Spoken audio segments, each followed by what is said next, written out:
Pues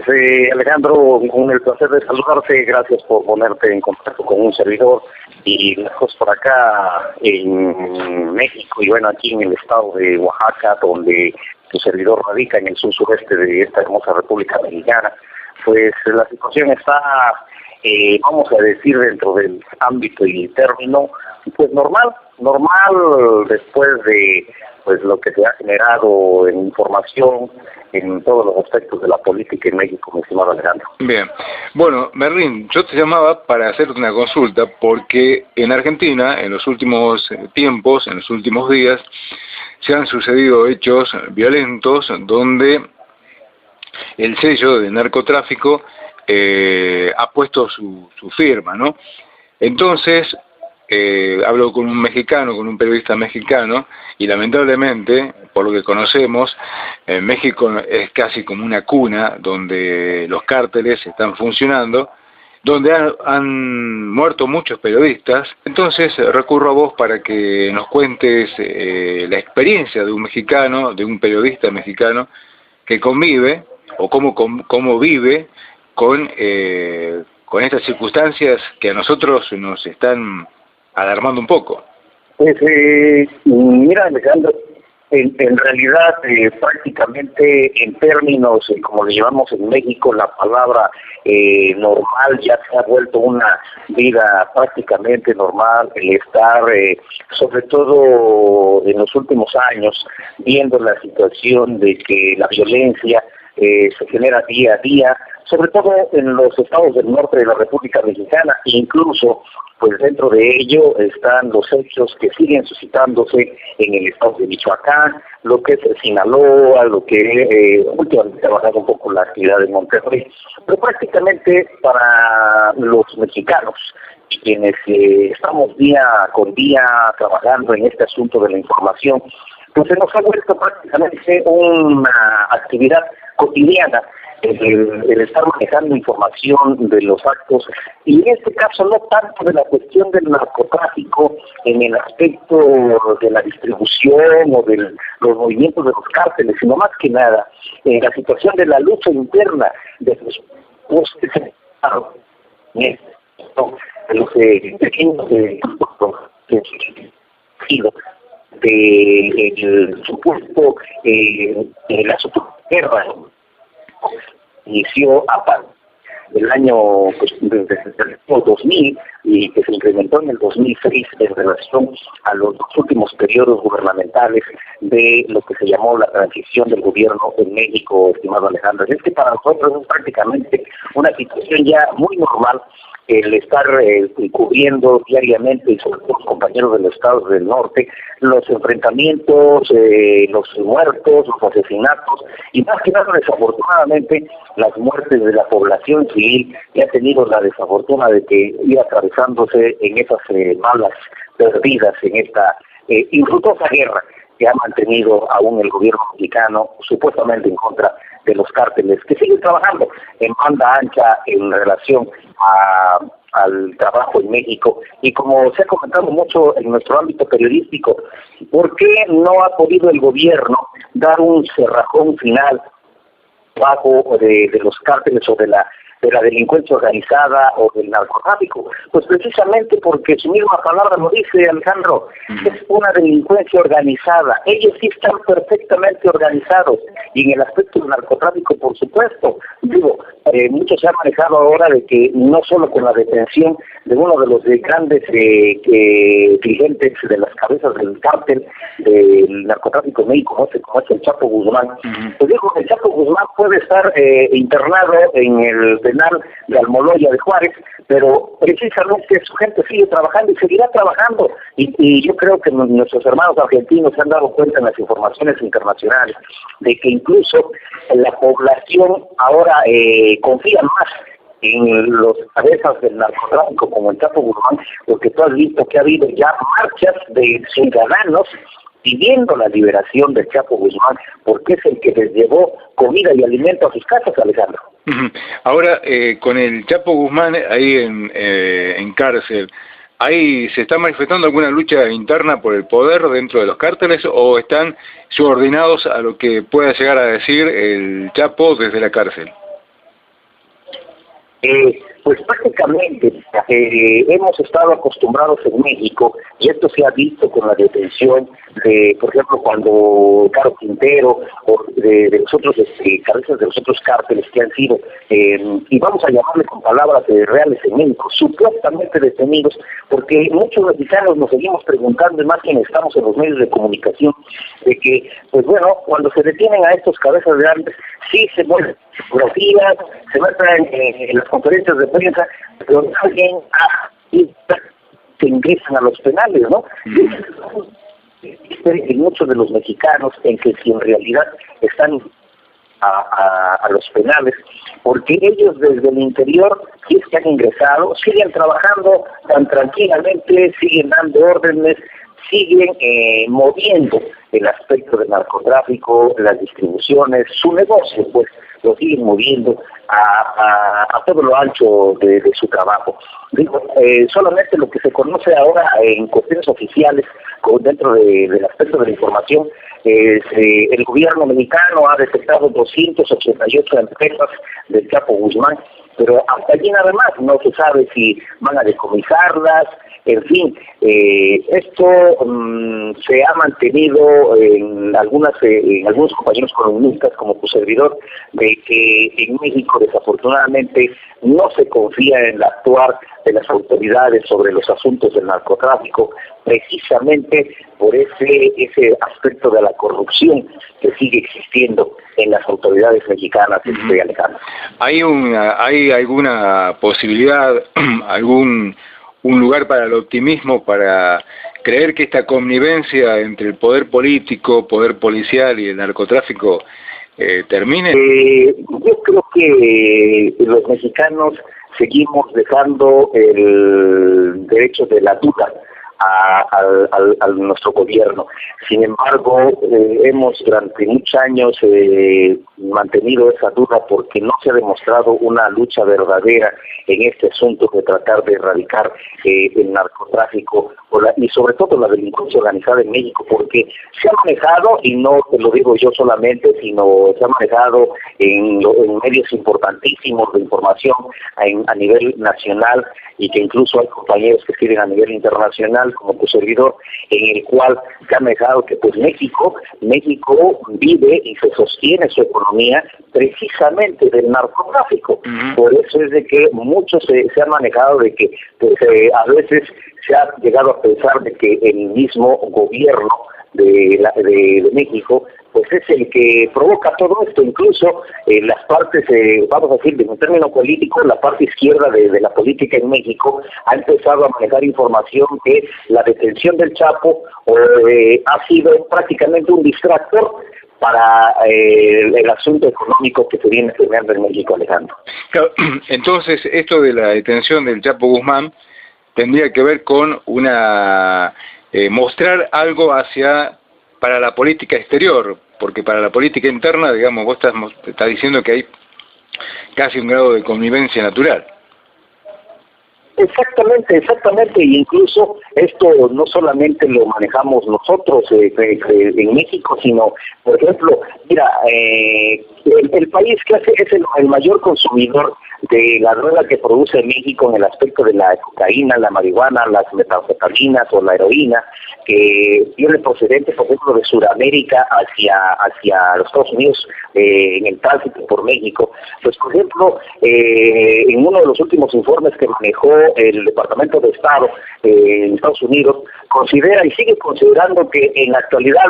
y posterior a la detención del Chapo Guzmán, pues que la corrupción está metida en las autoridades y fuerzas del orden en México, y pues esto sigue dificultando, como el mismo Departamento de Estado lo dice, sigue dificultando la lucha de México contra el narcotráfico, porque pues bueno, es una actividad que ha hecho de la República Mexicana y Centroamérica, porque así lo manejó el Departamento de Estado, pues el principal corredor de la droga, ¿no?, de la Unión Americana, que es su más importante mercado, y maneja una palabra, como yo te decía en un principio, Alejandro, maneja esto precisamente, la corrupción, porque asegura el Departamento de Estado que pues, en este supuesto progreso como es la detención de Chapo Guzmán, pues ha sido desigual el asunto de atacar a los cárteles en México, porque dice que el gobierno de México y algunos gobernadores estatales, se enfatiza esta palabra del Departamento de Estado, pues se han visto obligados a realizar despidos masivos de cuerpos policiales donde la corrupción ha sido endémica. Y esto es muy cierto. Creo que ustedes, nuestros hermanos en Argentina, han tenido conocimiento de que, por ejemplo, muchos grupos policiales prácticamente completos han tenido que ser despedidos o incluso unos detenidos, prácticamente los cuerpos policíacos, porque están metidos y trabajando para el narcotráfico, Alejandro. Y esta es una situación en donde dice que, pues aunque los estándares federales anticorrupción pues, han mejorado, entre comillas, la corrupción continúa obstaculizando pues los esfuerzos antinarcóticos de México, Alejandro. Bien, ¿ustedes tienen conocimiento o cómo crees o qué crees o cuál sería el porqué para vos el que miembros de los cárteles mexicanos desciendan hasta países sudamericanos, especialmente Argentina, para trabajar con este tipo de mercancías? Bueno, lo que yo te puedo decir y como lo entiende tu servidor, y este es un comentario personal por el trabajo que he realizado, y que pues simplemente se van extendiendo buscando precisamente otros mercados en donde las mismas actividades del combate les van cerrando algunos caminos, ¿no? Y como se van extendiendo, por ejemplo, con esta lucha que inició sobre todo en el sexenio del expresidente Felipe Calderón, en la cual se maneja que esa mala actitud política que tuvo, en la cual lo que provocó fue crear, en esta supuesta lucha contra el narcotráfico, lo que provocó fue la guerra interna y provocó más cabezas. Bueno, estas cabezas que surgieron, chiquititas, son los que han estado buscando ese mercado, sobre todo en Sudamérica, Alejandro. Y como tú dices, están sentando sus unidades, por ejemplo, en Argentina, en países donde van a distraer un poco hacia allá su mercado, en lo que nuevamente vuelven a retomar su mercado más grande, que es la Unión Americana, y lo que es también los nexos que van teniendo, por ejemplo, o que tenían con algunas esferas, por ejemplo, vamos a decir, de Colombia, ¿no? En este aspecto. Entonces, van buscando y van extendiendo ese mercado, porque también el consumo de la droga en estos países se les está permitiendo, Alejandro, ¿no? Y también entra un poquito la cuestión de que a lo mejor es parte de la negociación de altos niveles en buscar esos mercados, Alejandro. Claro, y volviendo al principio, tienen el surgimiento o la revalidación en lugares donde los cinturones de extrema pobreza se dan, como en México en muchos lugares y como en Argentina, y donde ahí con la beneficencia, por llamarlo de alguna manera, de los narcotraficantes, sienten que están revalidados como entidades. Así es, ¿por qué? Porque es precisamente lo que se ha manejado en algunas informaciones del aspecto nacional, en la cual se ha visto, por ejemplo, como te comentaba yo hace un momento, ¿cómo es posible que la misma ciudadanía, los mismos mexicanos, empiecen a hacer marchas de protesta ante la detención de los capos más grandes del narcotráfico y del enviciamiento en México? Bueno, porque ellos han tomado precisamente en los lugares de los cinturones de miseria, los cinturones donde la marginación y la pobreza en México sigue existiendo, y como yo lo he manejado, y te lo digo de manera muy personal, como tu servidor, Cornelio Cruz, lo ha manejado en sus comentarios nacionales e internacionales que me han permitido como tu medio, Alejandro, en el cual manejo de que la pobreza y la marginación ha sido convertida por el gobierno en México en un negocio. Y esto es lo que han aprovechado también precisamente la parte de lo que es el narcotráfico, en las cuales los cabezas de los cárteles, como el Chapo Guzmán, pues lo que hizo fue para abatir esta pobreza que tanta es la necesidad, pues darles trabajo y pagarles bien, ¿no? ¿Cómo? Pues cuidando los terrenos de sembradío, los laboratorios de procesamiento de metanfetaminas, y para el mexicano necesitado, pues esto es un trabajo, es un espacio de poder mantener a sus familias, y por eso son estas protestas en las cuales están pidiendo que saquen a quien sí les está dando trabajo, y en la cual pues ahí es donde viene la situación en que dejan en mal la actividad y la actitud del gobierno en este asunto de la pobreza y la marginación, Alejandro. Bien, suponiendo, bueno, entendemos todos, yo a la distancia, que Estados Unidos es el gran consumidor de todos los producidos por los narcotraficantes. Digamos, ¿hay trabajos de DEA, por ejemplo, en Estados Unidos, digo, en México? ¿De qué manera se manifiesta? Bueno, esta situación de que tú tocas este punto, por ejemplo, de la incursión de la DEA, se ha manejado incluso en medios muy importantes en las cuales muchos de los compañeros han sufrido precisamente la represión de esta situación por haber manejado, y ahí está, como comentábamos hace un momento, ahí están muchos compañeros que han sido precisamente asesinados por dar a conocer solamente una mínima parte de esta verdad, en la cual precisamente a veces nos hemos preguntado, bueno, ¿y qué hace la DEA en México? ¿Sí? Bueno, pues simplemente lo que se ha manejado es que a lo mejor la DEA tiene a sus agentes infiltrados en México, pues para prácticamente pues llevar un control de este negocio del narcotráfico, porque en realidad no se ha visto ninguna situación fuerte de que intervenga la DEA en los asuntos de la investigación o de las detenciones o de algunos actos importantísimos en México. Sigue pasando la droga hacia los Estados Unidos, México sigue siendo México sigue siendo el gran distribuidor o el tránsito de distribución, y Estados Unidos sigue siendo el gran consumidor. O sea, no ha cambiado absolutamente nada. Y lo que dice, por ejemplo, como te digo, lo que dice México, pues lo que dice Estados Unidos, en el Departamento de Estado, sigue siendo esta situación. Los Estados Unidos sigue siendo el asunto con mayor consumo. ¿Por qué? Porque lo dice muy claro el Departamento de Estado. Entre los principales problemas a resolver, el gobierno de Estados Unidos considera que la corrupción es un asunto clave, a pesar de los esfuerzos del gobierno de México. O sea, sigue manejándose este asunto, en la cual la misma, incluso en algunos aspectos de información, de repente se manejó, sobre todo en el periodo de Felipe Calderón, de que los agentes de la DEA eran parte de este trabajo, eran parte de este negocio del narcotráfico, Alejandro. Sí, están cuidando el negocio, más que nada que en cuidar la salud de la población, de la ciudadanía, ese tipo de cosas. Exacto. Y luego, obviamente, también apoyados por las autoridades mexicanas en sus diversos aspectos, porque dicen que, pues bueno, son los agentes o la policía de otro país, pues no tienen injerencia en nuestro país, porque cada país es autónomo, ¿no? Entonces, escudado en esta situación, pues no pueden hacer gran cosa, ¿no? Esto es prácticamente, como yo te lo manejo, Alejandro, es un verdadero negocio en México, y por eso se sigue manejando de que México, su economía sigue siendo parte del trabajo del narcotráfico, porque en realidad muchos de los estados, sobre todo los estados del norte, que han sido abatidos con esta situación, pues bueno, ahí es donde siguen existiendo los mayores cinturones de miseria, de pobreza, de marginación, en los cuales pues las familias lo único que tienen que hacer es meterse a trabajar, a producir la droga, y la otra gran mayoría se va como mojado hacia los Estados Unidos, Alejandro. Bien, dos preguntas más para finalizar, y te voy agradeciendo tu disposición para atenderme. Una de ellas es, ¿hay el periodismo en México está haciendo periodismo de investigación sobre estos temas, o simplemente hay periodismo para contar sobre los hechos consumados?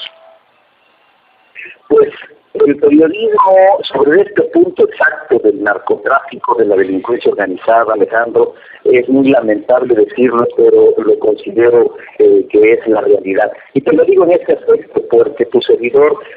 fue parte orgullosamente de ser autor de uno de los libros, y uno de los únicos libros que existen en México, de donde damos a conocer y que se considera como el libro de homenaje a los primeros 127 periodistas asesinados en México, México, que hacemos la recopilación del 2 de julio del 2000 al 2 de julio del 2012, en la cual la gran mayoría ha sido asesinado y siguen siendo asesinados los compañeros, sobre todo en el estado de Veracruz, que se ha convertido en uno de los estados más duros, y Oaxaca, que te ocupa el primer lugar en cuestión de presencia satelital y persecución, en la cual los compañeros que empiezan a decir la verdad en estos puntos del narcotráfico son los que son asesinados, cuando empiezan a investigar. Lo demás, lamentablemente, Alejandro, lo que tú ves en los medios de comunicación, en las cuestiones, son compañeros reproductores de la información oficial, en la cual se maneja lo que se tiene que manejar y lo que los mexicanos debemos de saber. Porque si uno se pone a investigar, lo primero es de que pues ya no vas a aparecer, ¿no? O sea, apareces 3 metros bajo tierra o simplemente tu familia desaparece. Y esto se sigue manejando porque, por ejemplo, este libro, y disculpa que te robe estos minutos, este libro que publicamos con el colectivo Nuestra Aparente Rendición, que está en nuestra base en Barcelona, España, y que presentamos este libro en la Feria Internacional de Guadalajara el año pasado, pues bueno, es donde damos a conocer la realidad del periodismo en México, en la cual desafortunadamente por eso sigue siendo el país más peligroso para ejercer el periodismo. Porque si tú quieres aquí decir la verdad real bajo una investigación, va a ser muy difícil que subsistas, Alejandro. Entonces, aquí lamentablemente hay muchos periodistas con mucho valor, hay hombres y mujeres periodistas con muchas ganas, con muchos deseos de decir la verdad, pero cuando decimos la verdad, y en este caso te lo dice un servidor quien ha sufrido 5 atentados por decir la verdad, simple y sencillamente de repente tenemos que poner en primer lugar la seguridad de la familia, de quienes nos rodean, y convertirnos en eso, en solamente ser informadores de lo que tiene que saber la ciudadanía en México, Alejandro. Bueno, Cornelio, recordame, antes de que te haga la última consulta, el nombre del libro del que estás hablando. Sí, mira, el título del libro que tu servidor tuvo la oportunidad de ser autor junto con otros más de este libro, que lo consideramos libro homenaje a los periodistas asesinados en México, se titula Tú y yo coincidimos en la noche terrible, en la cual nuestros coordinadores editoriales son Lolita Bosch y Alejandro Vélez Salas, del colectivo Nuestra Aparente Rendición en Barcelona, España, y tu servidor es uno de los autores de uno de los asesinatos de los periodistas en México, y que luego hemos estado, bueno, me he tomado el atrevimiento de estarlo presentando la relatoría en diversas partes del estado de Oaxaca, en la cual nos encontramos precisamente con este punto, en la cual es un libro que para las autoridades ha resultado un recordatorio permanente de que ninguno de los autores verdaderamente materiales o intelectuales, sobre todo, de los que han sido asesinados en México, está en la cárcel. Incluso muchas de las averiguaciones siguen empolvándose en las procuradurías de los estados, y el gobierno federal sigue siendo caso omiso de quienes han caído por decir la verdad, Alejandro. Bueno, lo vamos a consultar después para leerlo y tener una acabada idea de lo que está pasando por allí. Cornelio, la última pregunta. En estos días en Argentina, y no sé si en otras partes de esta parte de Latinoamérica, y tampoco lo sé si en México, se está pasando una serie de origen colombiano sobre El Patrón del Mal, que habla de Pablo Escobar Gaviria, y prometen otra edición de una novela también documentada sobre El Señor de los Cielos. ¿Vos crees que esto puede llegar a ser didáctico para las comunidades o simplemente va a ser una puesta en escena de una ficción? Yo creo que no precisamente es una cuestión de ficción. Yo creo que sí puede considerarse como didáctico, porque aunque lo hacen de una manera para mantener la atención de la gente en lo que ha sido han convertido en grandes figuras a lo que es, por ejemplo, allá a Pablo Escobar, y por este lado, ahora, por ejemplo, vamos a decir como el Chapo Guzmán, pues bueno, los han convertido precisamente este tipo de filmaciones, este tipo de novelas, por ejemplo de telenovelas, lo han convertido prácticamente en algo didáctico, porque sí, manejan datos estadísticos, manejan cuestiones reales, y creo que no hay ficción, Alejandro. Yo creo que lleva un mensaje interno, posiblemente de las mismas autoridades gubernamentales de los países, en los cuales siguen demostrando, como yo te decía en un principio, estos sí están organizados, no como lamentablemente los sistemas gubernamentales que viven más de la política propia que todo de estar verdaderamente organizados en favor de su pueblo. Yo creo que sí, sirve de algo de didáctica, de parte como didáctico, Alejandro, este asunto. Ahora, por ejemplo, como dices, comentamos en esta serie que se han convertido como lo de Pablo Escobar, Alejandro. ¿Y qué me puede decir del Señor de los Cielos? Pues el Señor de los Cielos también se ha convertido en un ícono, y vamos a decir que para eso utilizo esta palabra, el Señor de los Cielos en México se ha convertido en un ícono, como se convirtió a Pablo Escobar, porque hay datos estadísticos y reales en la cual el Señor de los Cielos, por supuesto que también hizo llegar el progreso y la economía a muchos de las comunidades más necesitadas de algunos de los estados del norte de la República y del sur del país, en la República Mexicana, Alejandro. Entonces, esto es lo que te decía yo. Están el mismo entorno ciudadano y el mismo sector empresarial, vamos a decirlo así, y por ahí pido de los gobiernos, en la cual están haciendo grandes y están convirtiendo como en héroes a quienes supuestamente luchan contra ellos, ¿no? Que son los capos del narcotráfico, Alejandro. Bueno, Cornelio, Merlín Cruz, yo te agradezco por este tiempo que me has brindado. Seguramente vamos a seguir charlando en el futuro de este y otros temas más que tengan que ver con la problemática mexicana, que también es parte de la problemática que vivimos en toda nuestra América. Así que te agradezco mucho este tiempo, de verdad, y bueno, seguramente vamos a estar comunicados en otros días.